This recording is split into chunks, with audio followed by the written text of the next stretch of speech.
अस्सलाम वालेकुम। इस लेक्चर में हम सब रिंग की डेफिनेशन करेंगे और सब रिंग की डेफिनेशन के बाद हम सब रिंग क्राइटेरिया का प्रूव करेंगे। तो पहले हम देख लेते हैं कि सब रिंग की डेफिनेशन क्या है। तो सबसे पहले हमने रिंग आर डिफाइन की होती है। तो रिंग आर में हमारे पास दो ऑपरेशन होते हैं। हम एक यानी सेट आर लेते हैं, उसके ऊपर हम एडिशन के लिहाज से भी ऑपरेशन डिफाइन करते हैं और मल्टीप्लिकेशन के लिहाज से भी ग्रुप डिफाइन करते हैं। तो अगर हम पहले एक रिंग आर ले लें और हम फिर उसका कोई सबसेट ले लें एस। तो अगर हम उस सबसेट को हम सब रिंग कब कहेंगे, अगर वो खुद भी रिंग की प्रॉपर्टीज को सेटिस्फाई करे। तो यानी कि जो हमारा सेट एस है उसमें भी रिंग की तमाम प्रॉपर्टीज होनी चाहिए। तो रिंग की ये वाली तमाम प्रॉपर्टीज मैंने लिखी हैं। तो जो रिंग की प्रॉपर्टीज हैं वो कौन कौन सी हैं? वैसे वो पहले आर के ऊपर सेटिस्फाई हो रही हैं, लेकिन अब हम किसके ऊपर उनको सेटिस्फाई करवाना चाह रहे हैं? एस के ऊपर। तो अगर एस जो है वो भी रिंग की ये तमाम प्रॉपर्टीज को सेटिस्फाई करे तो एस जो है वो सब रिंग कहलाएगा। तो यानी इस बात का क्या मतलब है कि जो हमारा सेट एस है वो भी क्लोज होना चाहिए अंडर एडिशन। उसमें एडिटिव आइडेंटिटी यानी यूनिक आइडेंटिटी जीरो होनी चाहिए और उसमें हर एलिमेंट का यूनिक इनवर्स माइनस ए होना चाहिए और उसमें associative law with respect to addition और commutative law with respect to addition भी होना चाहिए। और सेट एस में से अगर हम कोई भी दो एलिमेंट लें और उनको मल्टीप्लाई करें तो दोबारा आंसर सेट एस में से आना चाहिए। और एसोसिएटिव लॉ भी होल्ड करना चाहिए और डिस्ट्रीब्यूटिव लॉ भी एस के एलिमेंट्स के लिए होल्ड करना चाहिए। यानी ये जो तमाम प्रॉपर्टीज लिखी हैं बेसिकली ये रिंग की प्रॉपर्टीज हैं। यानी आपने एक रिंग आर ली है, यानी आपने पहले आर के ऊपर रिंग डिफाइन की थी, आपने सारी प्रॉपर्टीज रिंग के ऊपर डिफाइन की। अब हमने क्या किया है कि हमने रिंग में से उसका एक सबसेट लिया एस। ठीक है, अगर वो एस जो है वो भी रिंग की ये तमाम प्रॉपर्टीज को सेटिस्फाई करे तो फिर हम कहते हैं कि एस जो है वो सब रिंग बना रहा है। लेकिन जाहिर बात है अब हमने इसको सब रिंग प्रूव करना है तो हमें दोबारा से ये एस सेट लेके ये सारी की सारी प्रॉपर्टीज प्रूव करने की जरूरत नहीं है। तो इसमें से कुछ प्रॉपर्टीज जो हैं वो ऑटोमेटिकली डायरेक्ट सेटिस्फाई हो जाती हैं। तो फिर हमारे पास कुछ कम प्रॉपर्टीज बचती हैं जिनको हमने प्रूव करना होता है। तो जिनकी मदद से हम सेट एस को सब रिंग प्रूव करते हैं। यानी जो रिंग की ये तमाम प्रॉपर्टीज हैं इन तमाम को हमें सेट एस के ऊपर सेटिस्फाई करवाने की जरूरत नहीं है। तो हमें इसमें से सिर्फ कुछ प्रॉपर्टी सेटिस्फाई करवानी पड़ेंगी। तो हम देखते हैं कि हमें कौन कौन सी प्रॉपर्टी सेटिस्फाई करवाने की जरूरत है। अच्छा, और एक मतलब कौन सी प्रॉपर्टीज निकल जाएंगी उसकी वजह क्या है कि अगर मैं कहता हूँ कोई सेट मेरे पास आर है, आप फिलहाल रिंग को भूल जाए कि सेट आर के ऊपर कोई रिंग डिफाइन की या इसके ऊपर कोई भी सेट आर है मेरे पास, अगर उसके ऊपर आप कह लें कि डिस्ट्रीब्यूटिव लॉ, इसके ऊपर एसोसिएटिव लॉ और इसके ऊपर कम्यूटेटिव प्रॉपर्टी अगर बड़े सेट आर के ऊपर होल्ड कर रही है तो आप उसका कोई भी सबसेट ले लें एस, उसके ऊपर भी डिस्ट्रीब्यूटिव लॉ, एसोसिएटिव लॉ और कम्यूटेटिव लॉ हमेशा होल्ड करता है। तो यानी आप अगर जैसे आप ये कह लें कि सेट ऑफ रियल नंबर अगर ले लें तो सेट ऑफ रियल नंबर में distributive law, associative property, commutative law hold करता है। तो अगर आप इसके सबसेट ले लें, सेट ऑफ इंटीजर ले लें, सेट ऑफ रैशनल नंबर ले लें, ठीक है, सेट ऑफ इरेशनल नंबर ले लें, तो इनके ऊपर भी distributive law, associative property, commutative property जो है इनके ऊपर भी होल्ड करती है। तो इसका मतलब ये हो गया कि अगर मैंने कोई सबसेट लिया रिंग आर का तो मैंने ये प्रूव करना है कि वो सब रिंग है। तो कौन कौन सी प्रॉपर्टी निकल जाएगी? तो मेरे पास ये वाली प्रॉपर्टी भी निकल जाएगी, यानी मुझे इस प्रॉपर्टी को करने की जरूरत नहीं है, associative law with respect to addition और commutative law with respect to addition.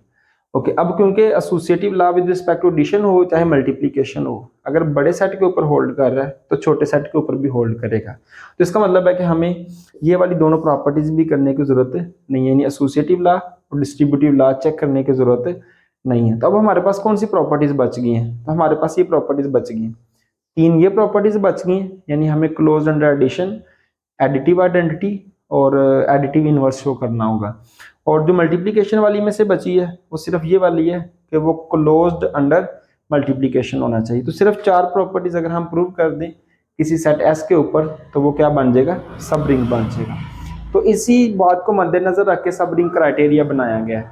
तो सब रिंग क्राइटेरिया क्या कहता है कि आपके पास आर रिंग है और आपने एक नॉन एम्प्टी सबसेट लिया आर का, तो इसको हम सब रिंग कब कहेंगे, या ये सब रिंग होगा इफ एंड ओनली कि एस के तमाम एलिमेंट के लिए सिर्फ ये दो प्रॉपर्टीज होल्ड कर दें, यानी ए माइनस बी जो है वो एस में से बिलोंग कर जाए और उनकी प्रोडक्ट जो है वो भी एस में से बिलोंग कर जाए। अब अगर हम इन प्रॉपर्टीज को देखें तो मल्टीप्लिकेशन में सिर्फ ये प्रोडक्ट वाली बची थी, तो इसका मतलब है ये प्रोडक्ट वाली इधर आ गई तो अगर ये प्रॉपर्टी होल्ड करेगी तो मल्टीप्लिकेशन वाली सारी प्रॉपर्टीज रिजॉल्व हो जाएंगी, इनका मसला हल हो जाएगा। अब मल्टीप्लिकेशन में से 3 बची थी, तो इन तीनों प्रॉपर्टीज को कंबाइन करके हमने ये सिर्फ एक प्रॉपर्टी लिखी है। इसको अगर ग्रुप थ्योरी पढ़ें तो ग्रुप थ्योरी में इसको सब ग्रुप क्राइटेरिया भी कहते हैं।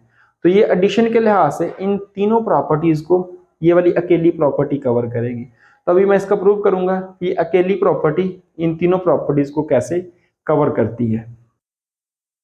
एक दफ़ा मैं दोबारा स्टेटमेंट रिकॉल कर दूं कि आर हमारे पास रिंग है, यानी ये रिंग की तमाम प्रॉपर्टीज़ को, यानी इन तमाम प्रॉपर्टीज़ को सेटिस्फाई कर रहा है सेट आर जो है विद रिस्पेक्ट टू एडिशन और मल्टीप्लिकेशन। और उसके बाद हमने एक सेट लिया, सबसेट लिया आर का, जो कि नॉन एम्प्टी सबसेट है। तो हमने इसको शो करना है कि ये सब रिंग होगा इफ़ एंड ओनली इफ कि एस के तमाम एलिमेंट के लिए दो प्रॉपर्टी सेटिस्फाई हो जाए। Okay, if and only if वाला प्रूव हम कैसे करते हैं कि पहले हम एक स्टेटमेंट को फर्ज कर लेते हैं, दूसरी प्रूव करेंगे, फिर दूसरी वाली को फर्ज कर लेंगे और पहली प्रूव करेंगे। तो पहले हम लेट कर लेते हैं कि जो आपका एस सेट है वो रिंग है, let S be a ring. और हमने क्या शो करना है, हमने ये शो करना है कि एस के तमाम एलिमेंट के लिए ये दोनों प्रॉपर्टीज जो हैं वो सेटिस्फाई हो रही है। तो पहले मैं ये वाली प्रॉपर्टी प्रूव करूंगा।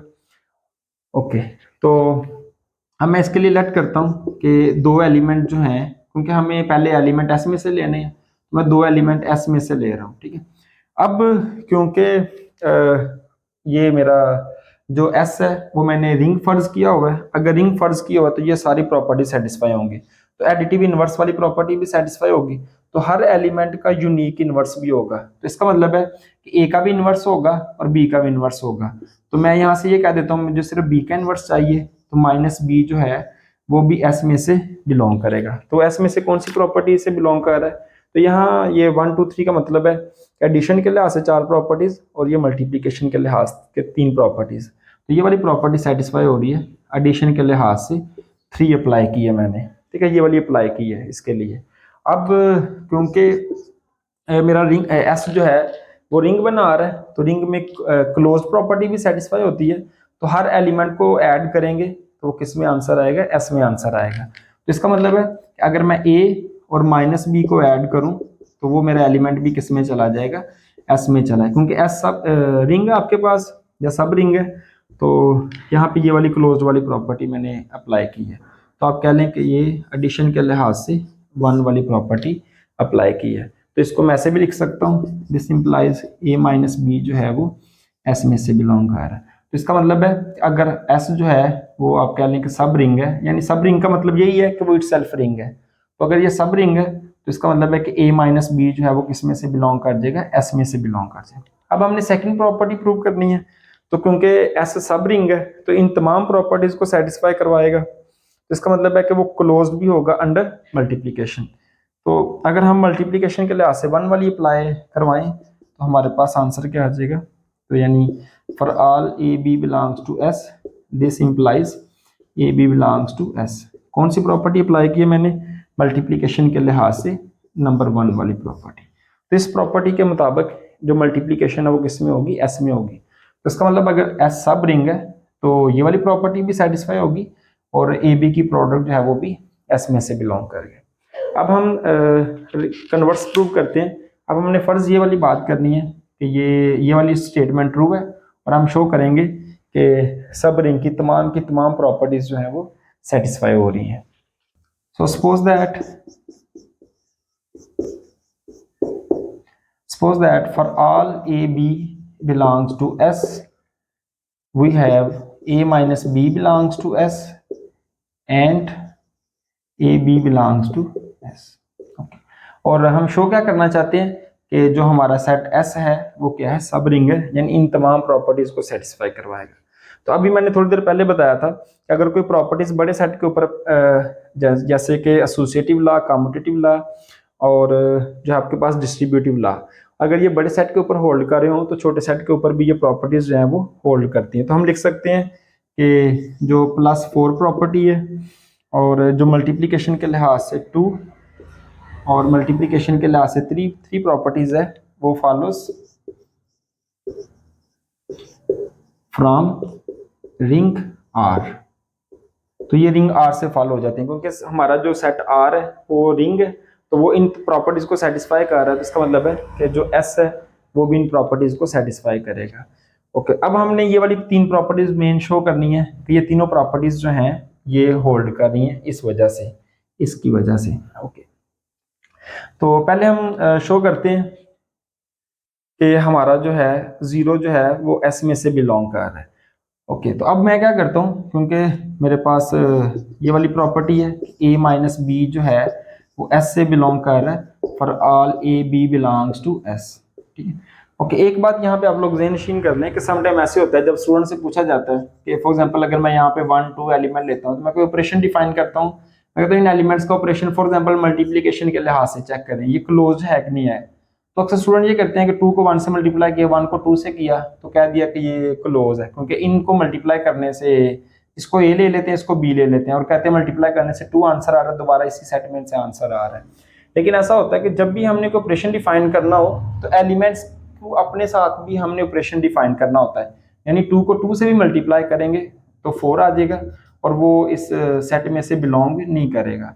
तो यहाँ पे क्योंकि मैंने लिखा हुआ for all a b belongs to S, जिसका मतलब है कि बी की जगह, जैसे यहाँ पे मैंने दोनों एलिमेंट सेम लिए हैं तो इस बी की जगह मैं ए भी ले सकता हूँ। तो मैं लेट कर लेता हूँ कि मेरा बी जो है वो किसके इक्वल है, ए के इक्वल है।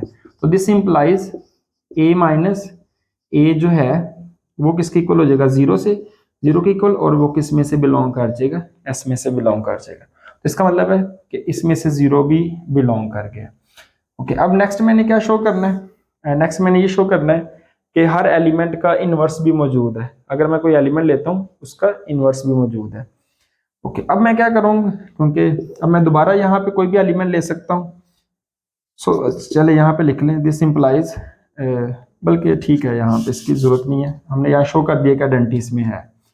ओके, अब हम ऐसा करते हैं, अब जीरो इसमें चला गया तो मैं इसी वाले में दोबारा जो है ए माइनस बी एस में से बिलोंग कर रहा है, तो मैं ऐसा करता हूँ इसमें मैं पुट कर देता हूँ ए की जगह जीरो, क्योंकि अब जीरो मेरा एस में से बिलोंग कर रहा है तो मैं एस में जीरो भी ले सकता हूँ, तो ए की जगह जीरो पुट कर दिया। This implies minus b belongs to S, so this implies the inverse of, यानी बी इनवर्स जो है वो एग्जिस्ट कर रहा है विद रिस्पेक्ट टू एडिशन, तो इसमें इनवर्स वाली प्रॉपर्टी भी सेटिस्फाई होगी। ठीक है। ओके, अब क्योंकि इसमें माइनस बी भी आ गया, ठीक है, क्योंकि इसका माइनस बी इनवर्स आ गया, तो अब हमने शो करना था कि ये क्लोज्ड है अंडर एडिशन। तो इसके लिए हम क्या करते हैं कि अब हम मतलब अगेन इसको ले लें कि ए माइनस बी जो है वो एस में से बिलोंग कर रहा है for all a b belongs to S. तो अब हम ऐसा करते हैं कि replacing b by minus b, तो हम बी की जगह माइनस बी पुट कर देते हैं, तो माइनस माइनस प्लस हो जाएगा, तो ए प्लस बी जो है वो किस में से बिलोंग कर जाएगा, एस में से बिलोंग कर जाएगा। तो इसका मतलब है कि तीनों प्रॉपर्टी सेटिस्फाई हो गई, तो जब तीनों प्रॉपर्टी सेटिस्फाई हो गई तो वो ग्रुप बन गया विद रिस्पेक्ट टू एडिशन। तो मैंने क्या किया, मैंने ये सारी प्रॉपर्टीज शो करवा दी हैं, ये तीन हमारी प्रॉपर्टीज रह गई थी, तो ये तीनों प्रॉपर्टीज जो हैं वो हमने शो करवा दी हैं। और यहाँ ए बी जो है वो मल्टीप्लिकेशन एस में से बिलोंग करे तमाम एलिमेंट के लिए, तो वो यहाँ से ये भी फॉलो हो जाएगा कि वो क्लोज्ड भी हो गया।